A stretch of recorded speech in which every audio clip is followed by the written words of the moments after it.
So what I thought we would do, since we have everybody here, is I thought we would do some quick introductions on everyone. Um, just tell us where you're from, where you train, and where you are in the application process. Hi, Pavan. Hey guys, I needed that join. That's what I needed. Yay! This is so exciting. Why don't we do a nice East Coast to West Coast introductions of everybody, where you're from, where you train, and I have a couple of questions from residents who wanted them to be answered, which I thought we could discuss here, and then maybe a free-form discussion on what kinds of things we want to see in applicants, some advice, and things like that. Pavan, you want to introduce yourself?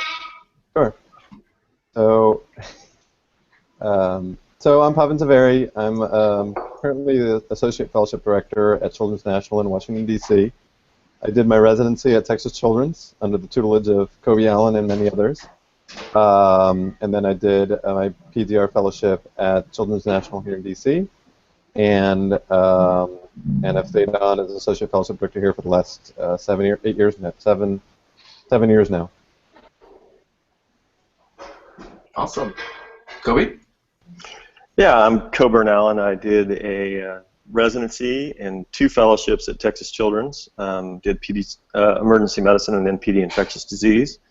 I stayed on there for faculty for 10 years, and then I moved to Austin about 4 years ago, where I developed a new fellowship, which is now into our 3rd year as of July, and we'll be full with 12 fellows. Nice. Kelly? Hi, I'm Kelly Young. I'm at Harbor-UCLA Medical Center. I did my pediatric residency and my PTM fellowship here at Harbor. And I was Associate Fellowship Director last year, and I'm taking over as the Fellowship Director from Marianne Gaucher-Hill, who will still be around to mentor me here at Harbor. And we have 5 fellows. Christine? Hi, I'm Christine Cho. I did my pediatrics residency at Yale New Haven Children's Hospital, and I did my Peds Emergency Medicine Fellowship at Children's Hospital Philadelphia. I am currently at UCSF, Benioff Children's Hospital, but in the fall we'll be joining the Fellowship Director team at Children's Hospital LA. So I'm Todd Chang. I'm the Associate Program Director at Children's Hospital Los Angeles. I did my residency in Pediatric Emergency Medicine Fellowship here. Spent the year in DC with Pavan, which was a lot of fun, and came back here to be with family, and I'm still Associate Program Director. So this is our first Google Hangout. Sorry for the technical glitches, but so far I think it's working okay. The purpose of this is to answer and have a nice discussion about fellowship applications. The target audience of this, and I think a few people are watching live, and this will then be posted on YouTube for fellowship applicants across the country and even the world, to learn a little bit about the fellowship process, the application process, and what it means to have a career in PEM and things like that. And so I have a couple of questions that's already been given to us prior to this hangout that I thought we would have a discussion. And what I will say now, hi there, Jeff. Hi, how you doing, Todd? We were just doing the introductions. Do you want to introduce yourself? All right, I'm Jeff Avner. I'm the Division Chief and the Program Director at Montefiore Medical Center, Albert Einstein College of Medicine in the Bronx. I've been, I don't know how detailed you got, but I did my fellowship from 1988 to 1990, so I've been in the business for a long time. Very cool. Welcome aboard, man. So we have a nice spread across the U.S. I was hoping to get some Chicago or some Heartland folks, but this is a great turnout. So we have a couple of questions we'll discuss. Before we start, I do want to put a disclaimer that all of the things that are being discussed are our own viewpoints as program directors and as professionals here, not necessarily our institutions. And Sonny, you've just joined us as well. Yeah, sorry, I was having technical issues, which is embarrassing. Tell us about yourself, Sonny. My name is Sonny Tat, and I am a PEM attending at UCSF. I did my fellowship out in DC. Hi, Pavan. And excited to be here. Great. So cool. So this will be a free-for-all. The first question that we've had is a pretty generic one. What are some general timelines for applying to PEM this year? in 2015 for the 2016 start academic year. Anyone have any comments on when people should be applying and whether they should be applying very quickly as soon as the ARAS opens up, or should they be delaying? What do you guys think? Well, I certainly prefer that people apply as early as possible so we can set up interview dates if we're going to be setting up interview dates. And we interviewed most of our candidates in September, tried to get them in September, a few in October. Okay. So I will say here at Children's National, we kind of take a different approach. It's happy to have everybody apply throughout the summer as the ERAS is open, but we kind of start taking a careful look at the applications in the last week of August to set up the interviews for September and October. All right.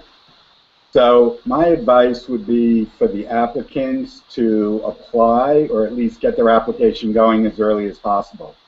And I think one of the main reasons for this is pediatric emergency medicine, especially over the last decade, has become very popular and therefore very competitive. And therefore when programs look at the number of applicants, you're not really sure when they're looking at all the applicants in their pool and are using, and if they look at it early and start to fill their interview spots, you don't want your application to come in close to the deadline where they may have reviewed already many of the applicants and assigned the interviews and then limited your potential positions that are available for you. So because it's competitive and popular, I would say try to get your application in as early as possible. One other aspect I'll add in is that kind of seeing some of the questions Todd was posing, but about letters of recommendation. One purpose of getting your CV and your application together early is so that you'll be able to make sure your letters of rec arrive with your application in a timely fashion, so that when people review your application, they're able to get the appropriate, get the full application to review. Just a show of, I guess, hands or replies. Do you guys actually look through the applications before the letter of recs are complete? Because as you've said, Pavan, that's possibly one of the later things that come in. We do. We start to really about 2 weeks after applicants can start arriving. We'll start to do a little filtration, pre-filtration, and make our internal rank list on who we're going to invite. And then if we have at least a couple of letters, we'll start to give out some invitations. And so we don't have to have them all, but if there's anything worrisome, we'll wait till we get the letters. I would say we take the same approach. I think we do too. We've had a couple of times where there's a candidate that seems reasonable, but then there's no letters of rec until that one or two important ones come in, and then that third and fourth usually can break the tie thereafter. But I think I agree with everybody that the earlier is the better. As soon as it opens, the more you populate. We don't save spots just for that magical candidate to come in at the end of August or anything like that. So it's always useful to apply early. At CHLA, we do almost all of our interviews in the month of October. It just works with us and our faculty schedule, but we make our decisions by September in terms of interviews and wait lists. Oh, and the wait lists, I think, also makes it more advantageous to the people who are earlier as well. You don't want to be stuck in that wait list and then have a program that you want open up and then have already committed to everything that and can't change their schedule. Any other comments on timelines of applications? All right. So the second question that we have, I think this will spark an interesting discussion, is why are some programs listed as EM and others listed under as PEDS? And then are there differences in the curriculum between the types of programs between those? The inherent question also is that does it matter where you're coming from as an applicant when you're applying to these places?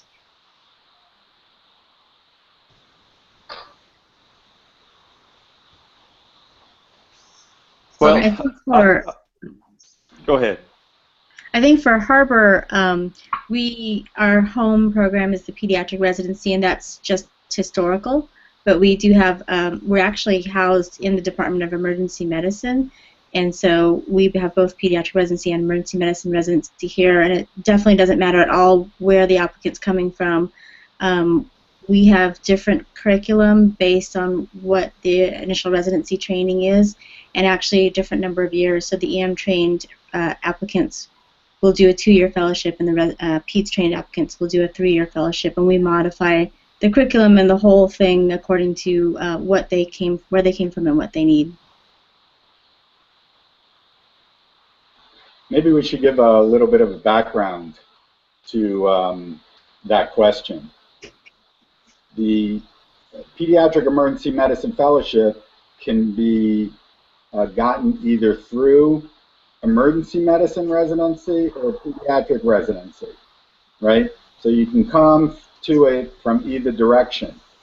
And where the original residency program is housed is going to determine where your fellowship is aligned with. So if it's housed inside a residency program of emergency medicine, it'll be from emergency medicine.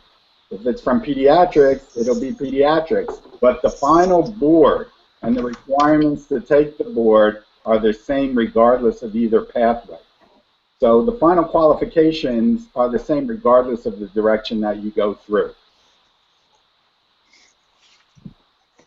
So Jeff, are you saying that there's no relatively no difference between where the actual program is housed? It's more of an administrative problem or administrative fact?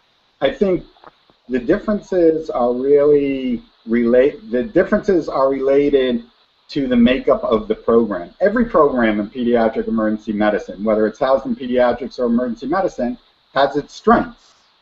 And one of the strengths, obviously, that being housed in emergency medicine generally will be is that you'll be exposed to potentially more trauma, more emergency medicine related activities as opposed to pediatric activities. The faculty may be, there may be greater faculty that's affiliated with the program, primarily from the emergency medicine side than pediatrics, although either direction will have pediatric emergency medicine faculty that are going to oversee the program.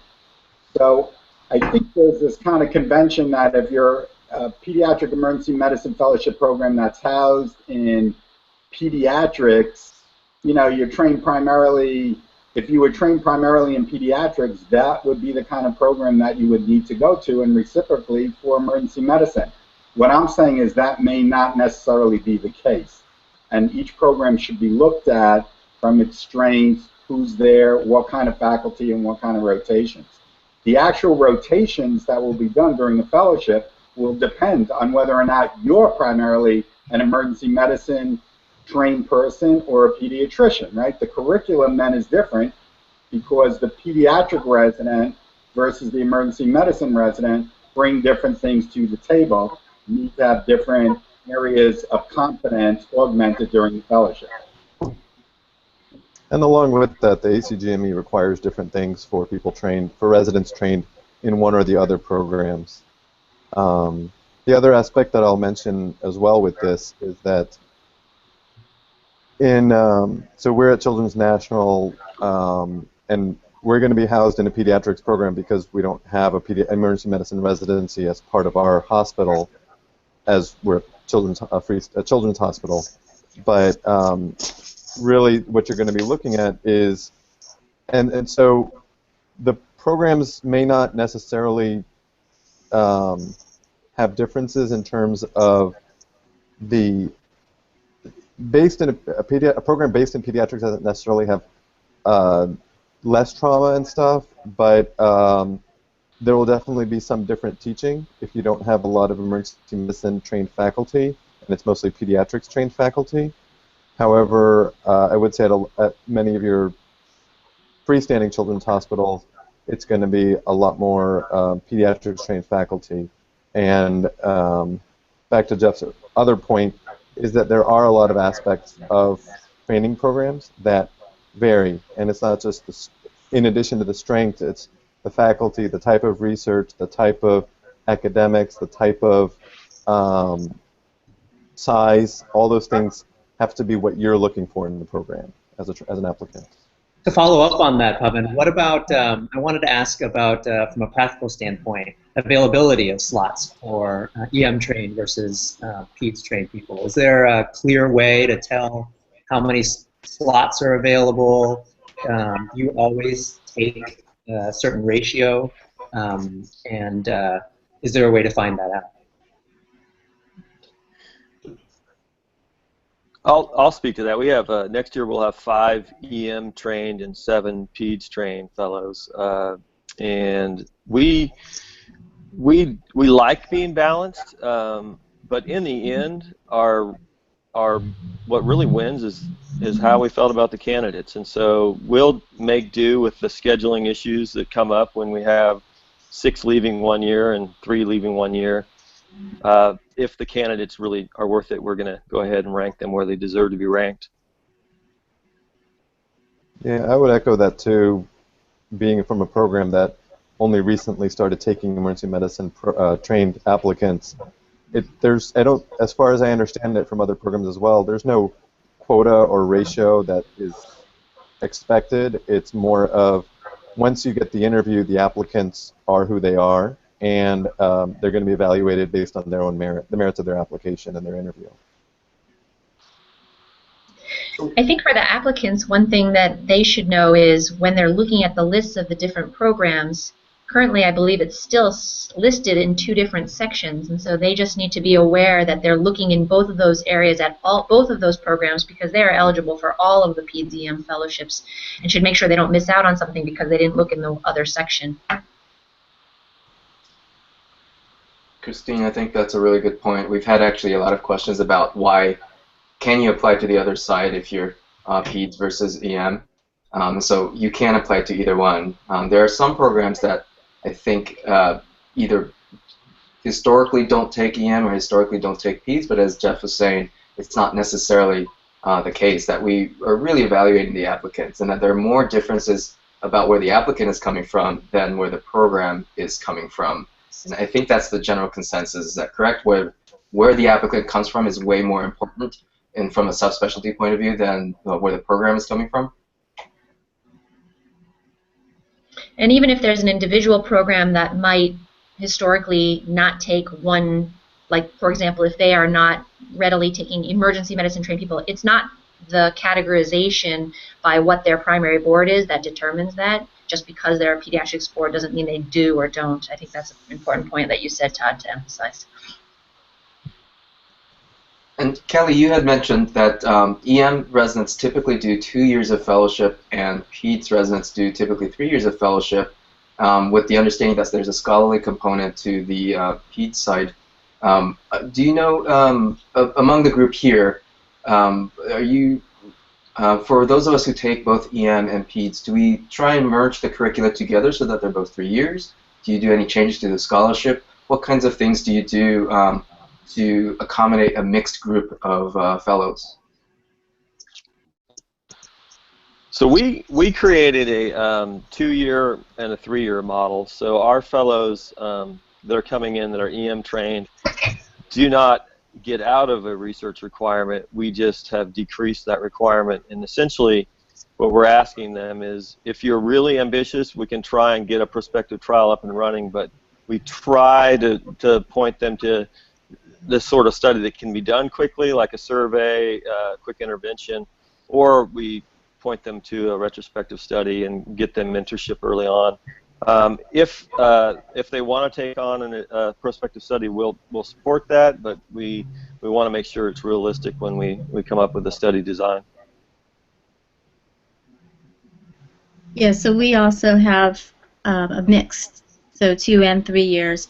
And if there is an emergency medicine trained person who has a special interest in research or academics, some of them have chosen to stay for a 3rd year, and they will get a Master's of Clinical Research at UCLA, do a bigger scholarly activity. Also, all of our fellows do a scholarly activity. So we kind of really try to be flexible and modify it according to the person's interests. The fellowship at UCSF Benioff Children's Hospital, which is formerly the Children's Hospital Oakland Fellowship, is now kind of branching the 2 locations. Also accepts EM and PEDS trained fellows, and does require a scholarly project, but modulates that according to the fact that they're there for 2 years. Yeah, so for our PEDS trained folks, we actually we kind of set the bar high. We tell them they have to do a prospective and a retrospective or a QI project that qualifies for research. So there is something additional going on in that 3rd year. And with that, we actually have the PD trained fellows start out working on their prospective trial, and then once it's approved and enrolling, we start them working on the retrospective.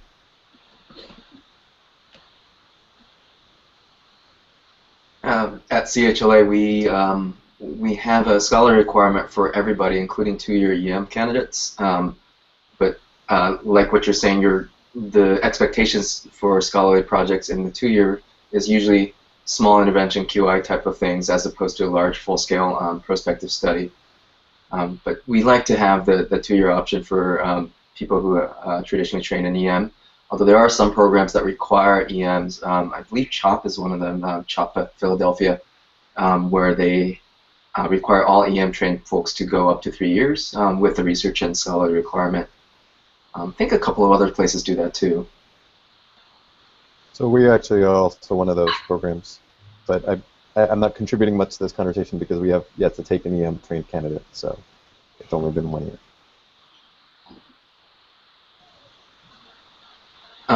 If you'd like, we can move on to the 3rd question that we've had asked from an applicant, and that's more of an application question, which is, how many letters of rec, and from whom should the letters of recommendation be? And it sounds like it's a question of the writer, not necessarily the content, although we can talk about the content of the letter of rec as well. So I'll leave that open to the group.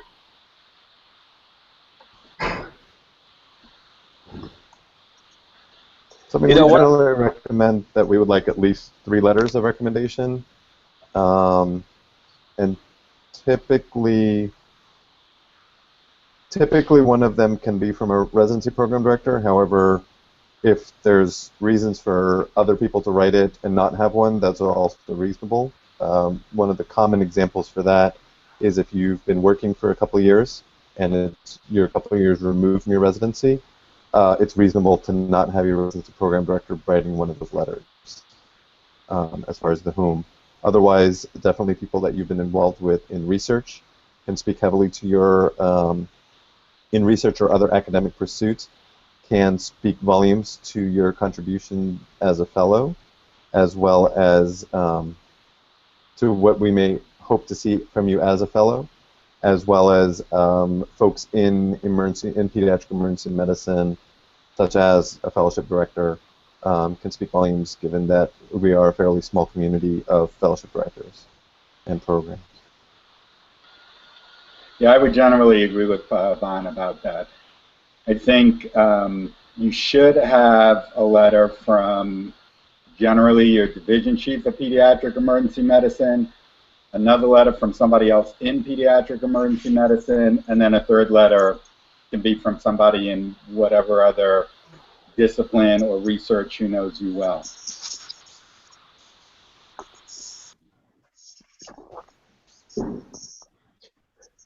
Yeah, I always think it's very telling when a candidate talks a lot about their research or projects and doesn't have the mentor on that as a writer of a letter.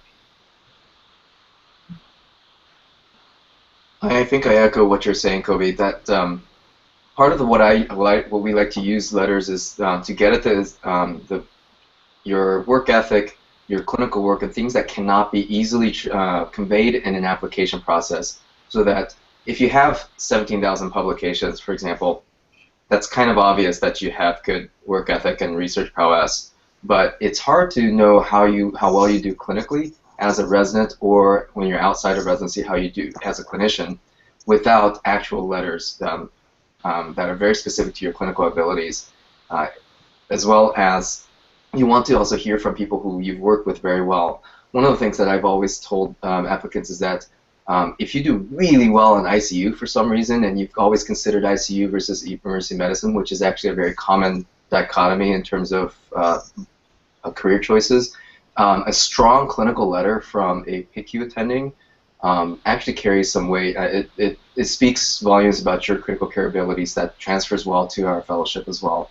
And so if you have a PICU attending that you've really worked well with clinically, I'm always a fan of getting those types of letters as well, even though I don't know them personally.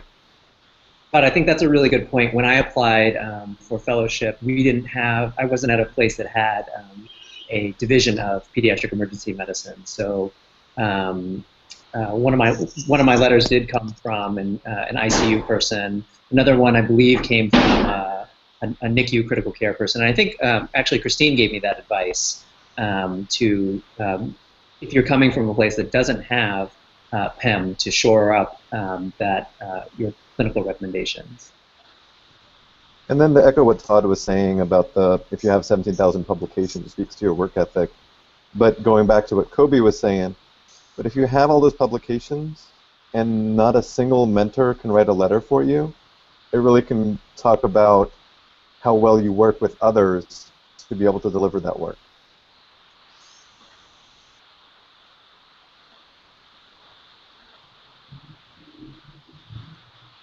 So then, this is Sarah. She's joining in. Then how else do you guys read your letters? How would you use the letters to help specifically when you're evaluating candidates, particularly the candidates that you're choosing to try and interview or even to select and rank? I think I'm looking in the letter for evidence that this person is just goes a little bit beyond the terrific resident who's a good clinician, but maybe their potential in academics or something that they are working on now and potentially may work on more in fellowship and accomplish, something that speaks to kind of a greater accomplishment beyond the clinical learning. And then something that speaks to sort of an energy and a positivity and ability to work in a team, and that someone will be fun to be around and train. And to that point, I would add on that it's not even necessarily like a mentor who helped you publish, etc., because that's obviously actually a fairly high bar for some of our applicants. And really, if you're able to show innovation or thought process towards improving small local things and working with a faculty member on those changes, whether it's residency curriculum program, whether it's an advocacy project, and even if it's not to the point of publishing it, but you work with the faculty member on it carefully, and having that faculty member write a letter really can speak to how you think and how you work to accomplish your projects, and that can speak quite a bit to in your letter recommendation. So it seems like we're in general agreement that it's really the relationship, a strong relationship that you have with the letter writer, whether it's clinical, academic, or for work ethic and professionalism, that's most helpful rather than just the necessary title. Although I would also expect, like Jeff said, a division chief or associate division chief would be relatively expected as one of the letter writers. I have an interesting question for all of you guys to get an answer. I was told during the letter writing process when I was a resident that one of the best ways to get a letter is to ask point blank whether or not the person can write a strong letter of recommendation on your behalf. And if for any reason that they couldn't, or if they could say no, if there's a hesitation that that person is not the right candidate to write the letter of a recommendation. I wanted to see if you had any comments on whether that's an interesting and appropriate way to ask, or how would you have a resident ask you for a letter of rec? I think that's great advice, because if a person accepts your invitation to write a letter of recommendation but is not really enthusiastic about you, it comes out very generic, and then when we read it, it doesn't really spark anything special. So I think that's great advice. I think it's particularly useful to ask in that manner when you know that you're asking someone who may not know you, may not remember you fully, or there may be scenarios under which you are asking a letter, but you didn't have as much of a strong relationship with that person as you had hoped. Or, for example, if somebody's writing more of a summative letter and they don't know you personally, I don't think it's a problem to ask in that manner. So I'm going to take a little different approach to answer that question. I think that that type of advice is something that I generally use when I have a medical student who's applying a residency, because the contact time with the people that are going to ask for letters is going to be much more limited. I think if you're a resident and you're applying in a field, there shouldn't be a question that the person you're asking is going to write a strong letter for you. And if you have a question as to whether or not they're going to write a strong letter for you, maybe that's not the person to ask in the first place. Because after 3 years, you should have a relationship with people who are going to support your application, and you should know that. You know who you get along with. You know who you worked that night in the emergency room with, you know, and got along and liked you. And I would say the vast majority of time, and the other people here can speak to that as well, we generally will offer to write a letter for you. We know that you're applying, especially with inside the field, and say, yeah, I'd be glad to write a letter for you. So I don't think it's as much of an issue as it is for when you're a medical student applying a residency. I like it. What does everyone else think? Well, I would actually kind of, you kind of have to take that with a grain of salt. There's a lot more factors to it. I think at one end is where you're in a position like Sonny, where there is no division of pediatric emergency medicine at all. And so you're kind of like, who do I actually ask for the letters? And you're not sure how useful that letter will be towards this application.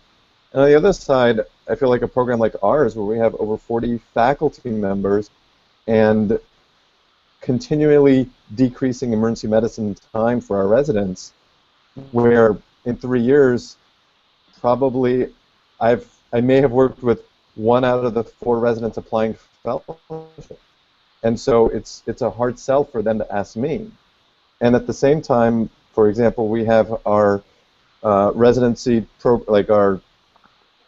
the faculty in the ED who coordinate the residents in the ED, and so they kind of get the summative information. They have to complete the evaluation, and they may be asked, and I think it is a fair question to ask them, you know, I know you've only worked with me once or twice, would you be still able to write a letter of recommendation for me, a strong letter of recommendation?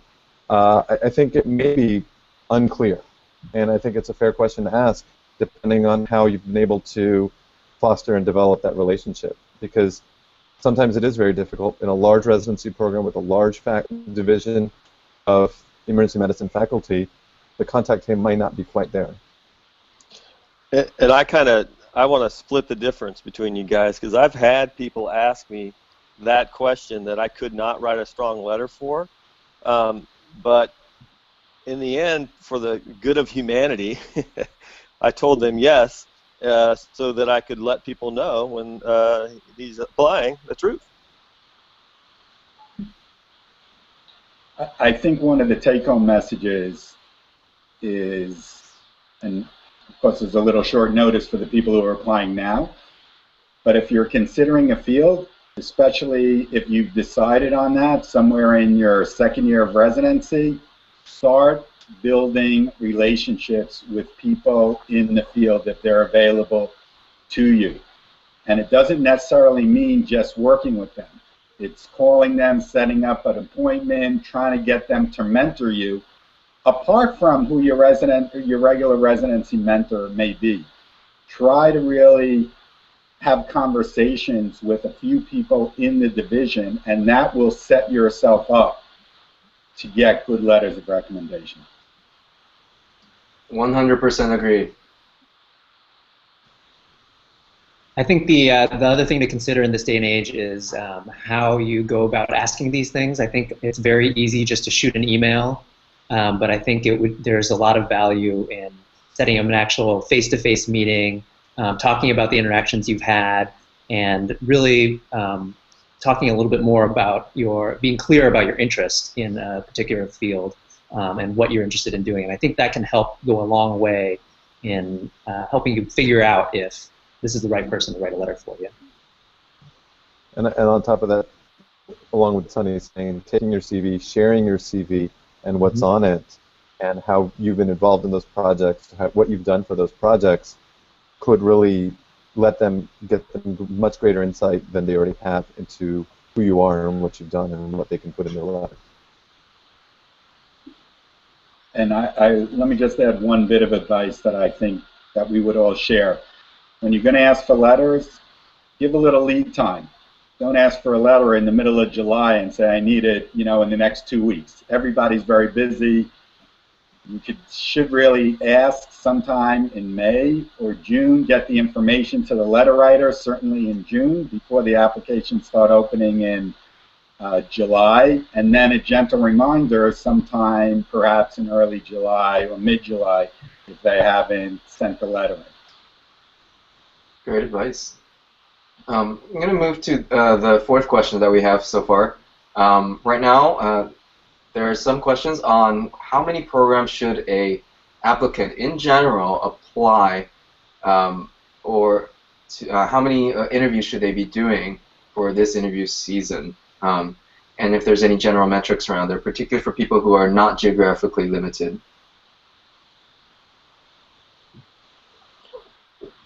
I think you just need to kind of be honest with yourself. Where do you stand as a candidate? It is a competitive specialty. There are people that do not get into the programs that they would like to get into. And so if you're questioning where you stand in the pool, if you don't think of yourself as maybe being top tier, you're going to clearly have to increase the number of programs, and you might end up doing 10, 12 interviews, or at least try and get into 10 to 12 places, where perhaps if you're coming from what would be considered a preeminent program and have really a pretty stellar record, you could probably get away with as 5 to 7 places and be pretty sure that you're going to get in somewhere. But at the same time, I'll add that because it's competitive and you never know who has home court advantage at a specific program. Perhaps you love a program that takes one fellow a year and they have an internal candidate, and you could be number 2 on many lists and be an amazing, outstanding candidate. So I also add to that, within reason, to really think about any program you would really like to be thought of as a candidate that you would be willing to go to, and really consider applying to them. Obviously there's economics and timing that goes along with it, but I would say cast a wide net. And then one thing that can help out is meeting with a fellowship director or someone who's done fellowship to be able to help assess the strength of your application, as was mentioned earlier, because it's kind of sometimes a little difficult for you to assess yourself. But if you get someone else, and then generally someone who's completed fellowship, and particularly a fellowship director or associate fellowship director, has a sense of what programs are out there and which ones to consider, and based on your application, how wide a net to cast. Yeah, again, I think, Todd, you set up that question well by saying, it's an issue of geography. So if you're applying in New York, you can go apply to probably 8 to 10 programs just in the immediate New York area. If you're coming from Cleveland, it may be less. LA, depending on where you are, also may be less. So that will vary a little bit, and I think you do need to get advice, like Pavan and others have said, about from your mentors, and especially current fellows who just went through this process a year or 2 ago. The one bit of advice that I would offer, especially if you're geographically limited, throw the net out a little bit.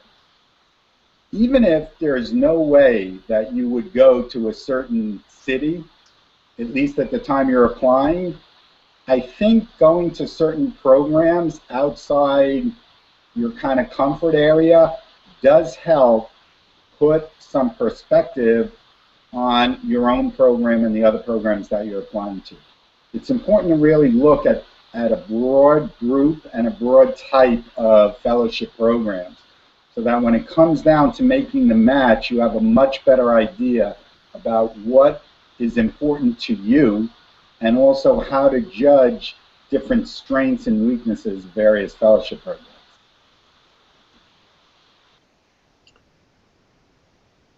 The other thing I've noticed is kind of interesting is the people that have already done a couple interviews tend to have better questions because they have some reference points to work with, and so there is some value to getting a couple done early so that you're a better candidate.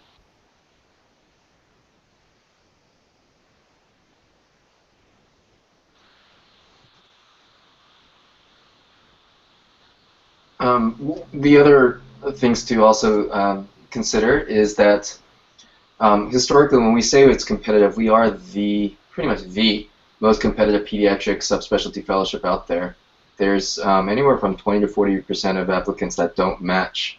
Unfortunately, for those of us who trained internationally, we tend to have the odds stacked against us, although it's not impossible to get into a fellowship at all if you're internationally trained. But there are things that you can look at through your application, like everybody that's saying, to see where you stand in terms of the rankings. Meet with the prospective program directors to see how strong your application is, and try out different geographic areas. For the group, do you guys believe that if there is a choice, that it is better or worse, or pros and cons of leaving your institution for a different fellowship, even if you intend on coming back for your life and career? I believe if you can leave, there's always benefit in getting a broader range of experiences. It's not bad to stay at one institution, and certainly if that's what your life dictates, then that's great. But if you have the ability to go try something else, I think there's a lot of benefit in that. I think there's actually very huge value to seeing a different style, because especially if by mid first year, second year, you've decided you're going into emergency medicine, during your emergency medicine rotations at your home institution and residency, you're going to get a good sense of how this ED works and how things work in this division. And so going out to another program, if you have that opportunity, would definitely be of high value, and for that matter, even during the interview process.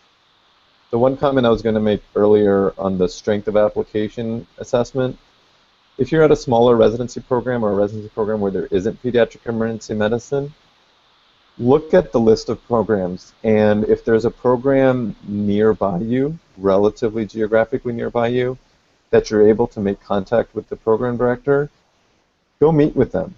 And in this pre-interview period, go meet with them, go talk to them and say, you know, I'm interested in your field. I don't have a chance to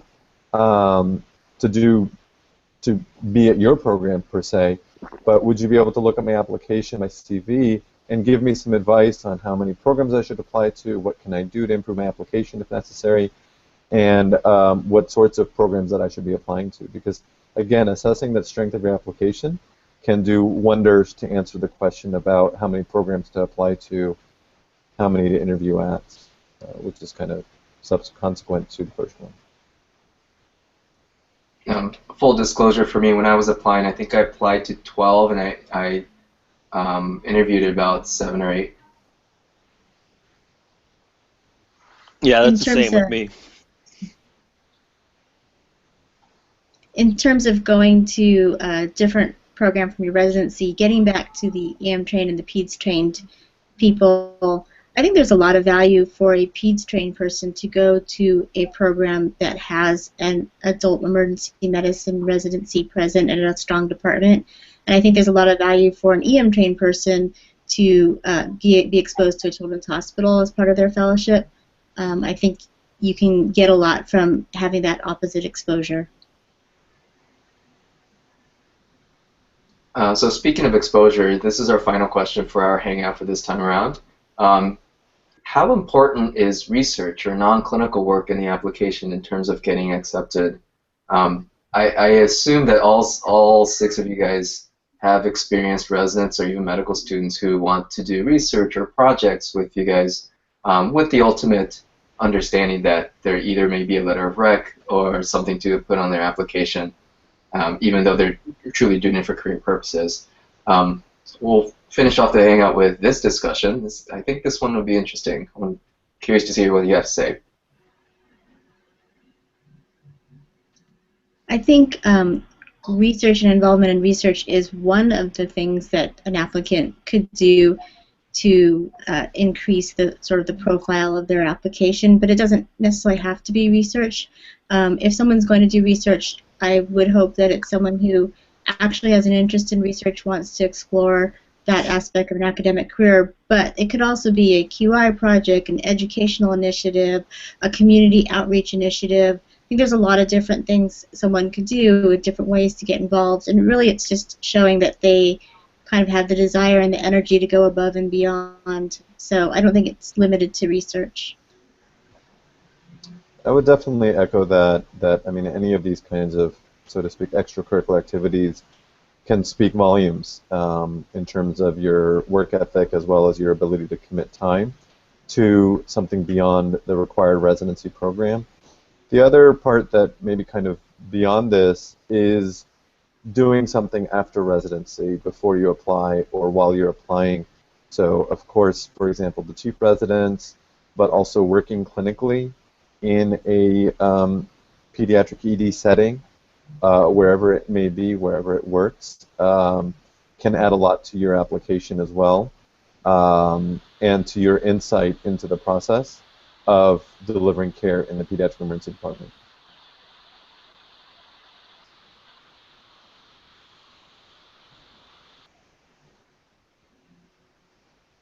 I think a project, just like Kelly was saying, you know, whether that's something that's very classic, what you would call quote-unquote research, but it's really more about, are you a person that has an interest, a passion?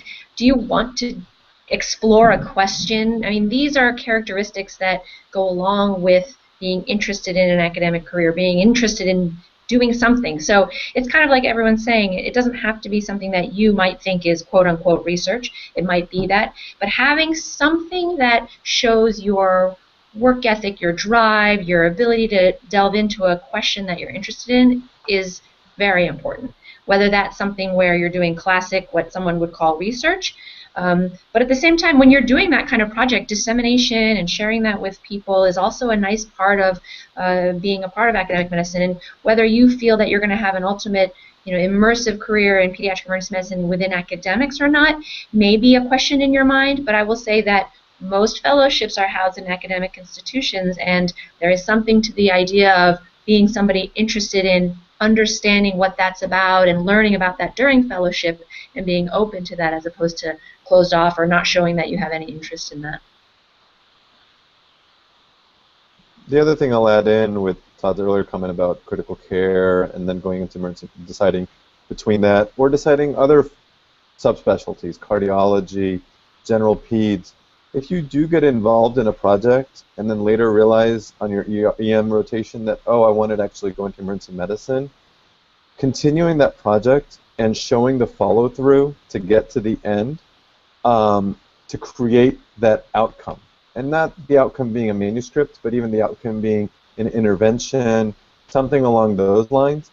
Having that follow-through to the end product really can speak volumes, not only through your application, through the letter of recommendation from that mentor, through what you put in your personal statement, but also in your interviews, because it really shows your commitment to completion. So I guess what most people are saying, and I totally agree with, is that if you're not a gung-ho researcher in residency, that should not make you nervous that you're not going to apply in a good program. What you should show is some motivation and interest in some academic area in some way. And then it will become up to you and the program to match yourselves. Look, let's be realistic, and I remember when the debate at the ACGME level was moving the fellowships from 2 years, like I did in the late 80s, to the required 3 years in all the pediatric subspecialties, just to add that extra year for research. And the fact is that not everybody wants to be a terrific researcher or a great researcher, or that's their primary goal. You can have a great life in pediatric emergency medicine, and it can be a great field for you just from the clinical side. But if you're doing the fellowship training, it's there to help you enhance your academic and scientific inquiry. And it elevates the game a little bit so that it's not necessarily that you have to write 6 or 7 journal articles in your career, but you should have the skills to interpret it and to understand and apply evidence-based medicine. So I think you do have to be a little realistic with where your strengths are. I think you should show those strengths in your application and your interview. And then it's really a decision on what program would best fit you. If you're a gung-ho researcher that wants to learn how to bring in a lot of grants, some big academic programs will be better than other programs that have primarily a clinical focus, although all the programs really in pediatric emergency medicine, really bar none that are accredited, are very, have pretty high bars across the board in terms of what you're going to get both clinically, research-wise, and teaching and educational-wise as well. Great. I'll say for myself that I came in fellowship with 0 research and 0 intent to do research, actually. But as you're saying, Jeff, that if you're not a gung-ho researcher, don't pretend in your application, because that'll be weird, and it'll be a weird application. We can usually tell. But if you find something that's interesting, what we really want to see is somebody with an interesting project, an interesting question, whether it's research or a QI or education or a community service or policy, whatever it may be, if it's of interest to you within the wide confines of PEM, that's what we want to see. One of the things that we would talk about in medical school and even college applications is that you have people who basically try a little bit of everything so that they can, essentially resume hunters, who basically populate their resume or CV just so that they can say they've done it and I'm a well-rounded person. But at the stage in the game now you're applying for fellowship, we want to see quality and depth. So that if you only do one thing, but it is the thing that defines you and you're really interested about it, you spend a lot of time, you get a lot of mentorship, that speaks much more volumes than somebody who tried a little bit of this, went to one country for maybe a week and tried something, and then came over back and did something little. We want to see a sustained commitment, whether you switch fields or not. Yeah, I think as with any application process, it's all about finding a good match, and the program is looking for a good match. And as Jeff said, most programs are pretty academically oriented in one way or another, whether it's research or QI or leadership. So I think that being able to show that you can match with the academic rigors of the programs you're applying to is really important.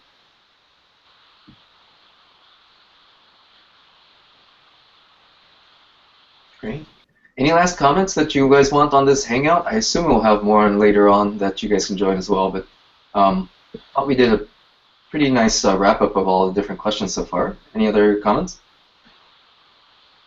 I'll just put out a general comment that I'm sure we all share, is that of all the fields in medicine, both pediatric and non-pediatric, I think there is almost no question that the nicest, happiest people are in pediatric emergency medicine. It was actually studied in one place, and I think that one of the joys of going into this field and going through the application process, and I always tell this to all the applicants from my program that are going out, it is really a treat to go around to different programs and meet 4, 5, or 6 people and sit down in their office for 30 minutes and just talk to them.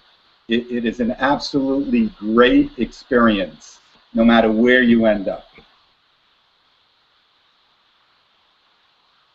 And that's definitely one thing that we echo here as well, that we're a very small community.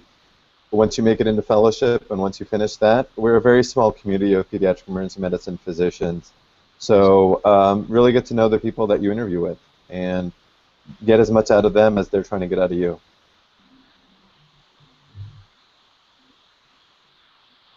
So I thought we would close by just reiterating who you are, your program, and whether you have open slots for PEDS and EM folks. Do you want to start East Coast, West Coast again, Jeff?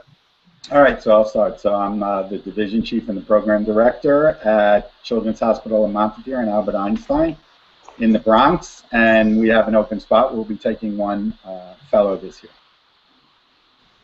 So I'm Pavan Zaveri at Children's National in Washington, D.C., and we take both pediatric and emergency medicine trained, and we have 3 spots this year. Coburn Allen in Austin, Texas.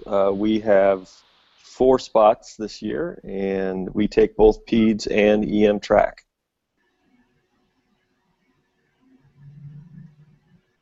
I'm Kelly Young. I'm the fellowship director at Harbor-UCLA Medical Center in Torrance, California, and we only have 1 spot this year. We do vary a lot because we take both PEDS and EM, and they get off track because one's 2 years and one's 3 years. And we have not set the spot as one or the other, so we'll interview applicants from either discipline. I'm Christine Cho. I'm currently at UCSF Benioff Children's Hospital, where the fellowship is now joining with Oakland, and so now it's UCSF Benioff Children's Hospitals Fellowship. We currently have 3 fellows there, with adding 1 for this upcoming year that we're recruiting for. That will be EM or PEDS trained. Kareem Mansour is the fellowship director there, and then I'll be joining CHLA in the fall, and I'll let Todd, you speak. So CHLA downstairs from UCSF is taking 3 this year. So I'm Todd Chang. I'm the associate program director at CHLA, and it's either pediatric or emergency medicine.